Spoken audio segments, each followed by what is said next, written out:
me now to discuss is the host of the Strat podcast, retired Marine Colonel, a Reserve Colonel, Hal Kempfer. Colonel, thank you for being here. The role that the U.S. is playing is a pretty significant one in trying to get this deal off the ground. I want to play something for you that President Trump had to say about the talks. So when it comes to ceding land to Russia, is that still on the table or has that changed? Well, they're talking about going land both ways and trying to clean up a border. You know, you can't go through the middle of a house, you can't go through the middle of a highway. So they're trying to work something. It's a complicated process. Yeah, a complicated process, the president is saying there. Ukraine is also saying that it's not going to concede any sovereign territory as part of this deal. Do you think the president is taking the red line that Ukraine seems to be putting down really seriously?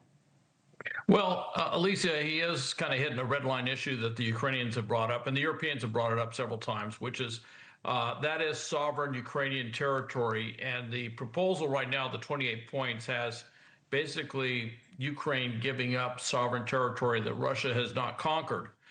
Ukraine has come back and said they're not planning on acceding to that in any way, shape, or form. That's going to be part of the discussion. Where the exact line would be isn't quite clear, but it might go back to that ceasefire thought that they just basically freeze the line where it is right now. Russia's not making a lot of progress on the ground. They've got a couple of cities that they're towns that they're pushing through, and the Ukrainian line is holding very, very, very strong. And so even though there's this Kremlin talking point that they're ultimately going to win and they're moving fast in Donetsk, nothing on the ground is happening like that. I want to point out, obviously, last week Rubio met with Ukrainian officials, trying to get this deal to be malleable and molded into something that could get across the finish line. He previously told European officials that Trump would negotiate long-term guarantees protecting the city of Kyiv, but now saying that the U.S. wants to see a peace deal before agreeing to anything.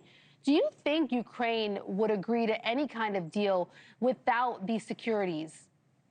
Well, Ukraine is a bit hesitant. If you want to go back to the end of the Cold War, there was an agreement signed where Ukraine gave up all of its nuclear missiles from the Soviet Union back to Russia. Yeah. And the U.S., Britain, and other countries said, don't worry, we got you if anything goes wrong. 2014, Russia goes in there, takes Crimea and part of the Donbass, and those European countries in the U.S. weren't there. They remember that. That was just paper. So when they're looking at security guarantees, they want something on the ground.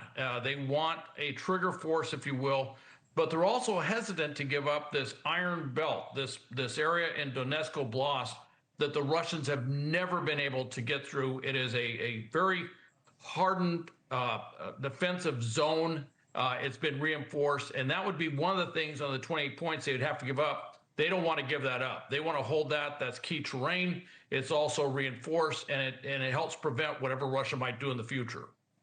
Yeah, it does feel like a week ago we felt like we were getting closer to this peace deal. Now, a week later, it looks like we're in this kind of standstill and stalemate. But this is a war that's been going on for 3.5 years. Most of the world wants to see it come to an end. We'll continue to follow it. Really appreciate your insight. Retired Marine Reserve Lieutenant Colonel Hal Kempfer, thank you for joining us.